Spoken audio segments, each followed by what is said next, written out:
जों फेरांनि बिल गोबां खेन नाहारमानि खायनि नांनाय ताई मानैखोनै मरगै तंमनि रगनो बां रेवै तंमनि बागै हापांनो जाजाय आंगै तिनि आचुगै खरांति सोमनि पान्दा जगले लायखा ओरेन चमहनिव सदर जिला कांग्रेस कमिटी तुरुक तुरुक नाइते नाइते कांग्रेस जुदा जुदा चबा खाइते खाइते बरक थुमुई बरक गोबां खेन नुकमनि चबा ब्रह्मनो नुकजागि तंखा कांग्रेस बदल अबा हाइकेनो हास्तिनि ओंगै तंमनि हालक रगनो ति चबा खालाई तिनि हाइनोहाय मांफलि कासे फेयका चिनि क्यामेराओ চলবে এবং এই দেশের মানুষ একটা সিদ্ধান্ত নিয়েছে এই দেশকে খতম করতে দেওয়া যাবে না।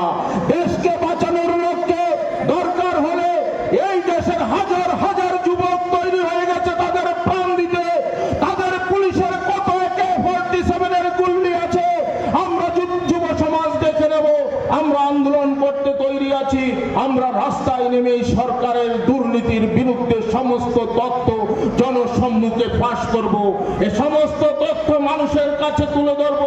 যেভাবে আজকে দেশের মানুষের অর্থ লুটে আজকে তারা নিয়ে যাচ্ছে সেই মানুষ আজকে তার প্রকৃত জবাব দেবে বন্ধু। দেশ আজকে খতম করার চক্রান্ত হচ্ছে। দেশের সমস্ত কিছু বিক্রি করে দেওয়া হচ্ছে। দেশের সেল বলুন, রেল বলুন, বিমান বলুন, সমস্ত কিছু বিক্রি করে দেওয়া হয়েছে। দেশটাকে বিক্রি করে দেওয়ার সমস্ত দেশের অর্থনৈতিক সম্পদ লুট করে তারা নিয়ে যাচ্ছে বন্ধু। আজকে দেশের অবস্থান করুণ হয়ে গেছে। এর বিরুদ্ধে গর্জে উঠতে হবে। আমার আপনার সকলের তৈরি থাকতে হবে। কংগ্রেসের দ্বারা এটা সম্ভব নয়। সমস্ত মানুষের কাছে করজোড়ে আবেদন করে বলতে চাই আপনাদের আশীর্বাদ সহযোগিতা চাই। আপনাদের আশীর্বাদ সহযোগিতাকে পুঁজি করে আমরা এই রাজ্যে এবং এই দেশে আন্দোলন সংগঠিত করব। এই সরকারের সমস্ত তথ্য ফাঁস করব। এই সরকার যে হারে এই রাজ্যের এবং এই দেশের বেকার যুবক যুবতীদের সঙ্গে প্রতারণা করছে এর বিরুদ্ধে আমরা সবাই গর্জে উঠব বন্ধু। আজকে আমাদের আপনারা লক্ষ্য করেছেন এই সরকার 12 বছর যাবৎ এই দেশের সরকার পরিচালনা করছে। আপনারা বলুন এই সরকার গরিব শ্রমজীবী মেহনতি মানুষের জন্য একটি প্রকল্পের নাম বলুন। যার সরকার ইউপিএ সরকার ডক্টর মনমোহন সিং এর নেতৃত্বে সরকার ছিল। ওই সরকার একটা শিশু জন্মের পূর্ব থেকে মৃত্যুর পর পর্যন্ত বিভিন্ন প্রকল্প ইউপিএ সরকার দিয়ে গেছে। এই সরকারের প্রকল্পগুলির শুধু নামকরণ পাল্টেছে। আমরা লক্ষ্য করেছি এই সরকার নির্মল ভারত অভিযানের নাম পাল্টে স্বচ্ছ ভারত অভিযানের নাম দেওয়া হয়েছে। এমজিএম রেগা গরিব মেহনতি শ্রমজীবী মানুষের 100 দিনের কর্মসংস্থানের যে কাজ সেই এমজিএম রেগার নাম পরিবর্তন করে ভিবি রামজি নাম দেওয়া হয়েছে। ইন্দিরা আবাস যোজনা ঘর বন্টন তার নাম পাল্টে প্রধানমন্ত্রী আবাস যোজনা করা হয়েছে। রাজীব গান্ধী কুটির জ্যোতি বিদ্যুৎ প্রকল্পের নাম পাল্টে তার নাম পাল্টানো হয়েছে বন্ধু।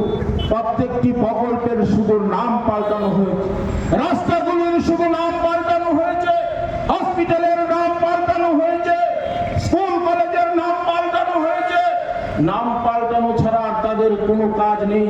তারা ইউপিএ সরকারের সমস্ত কর্মসংস্থানের শুধু নাম পাল্টে একটা নাম পাল্টানোর জন্য সরকার প্রতিষ্ঠিত করা হয়েছে।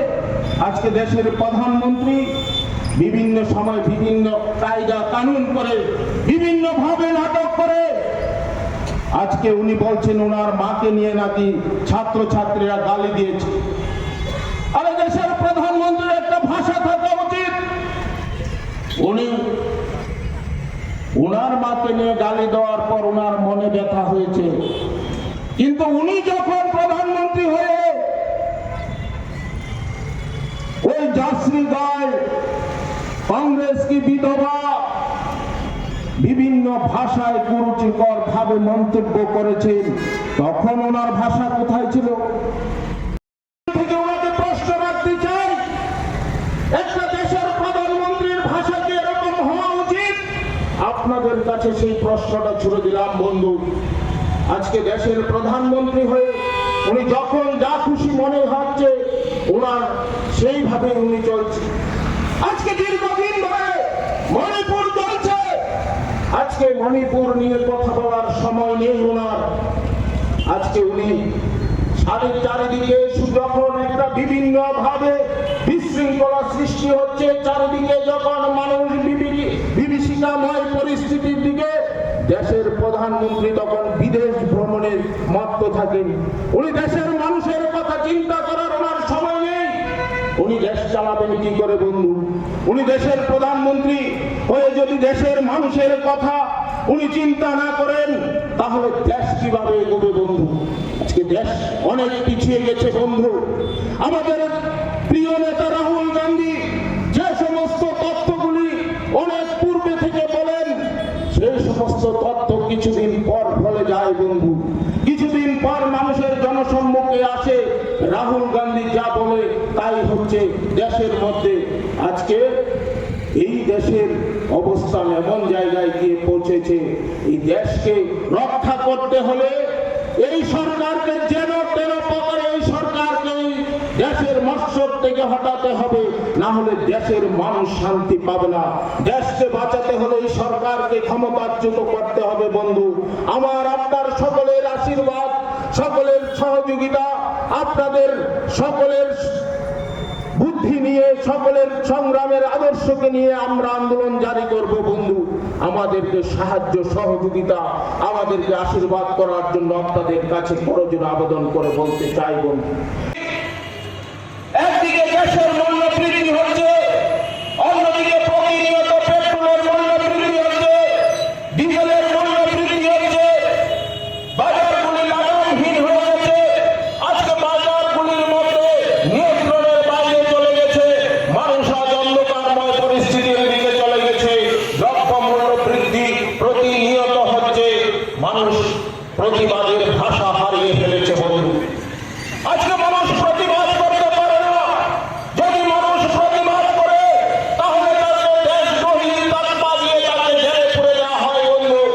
আজকে মানুষ তার প্রতিনিয়ত যেভাবে মানুষের উপর অত্যাচার হচ্ছে, প্রতিনিয়ত যেভাবে মানুষকে শোষণ করা হচ্ছে, আজকে মানুষ তার প্রতিনিয়ত তার সঠিক উত্তর দিতে পারছে না, তার মতামত প্রকাশ করতে পারছে না।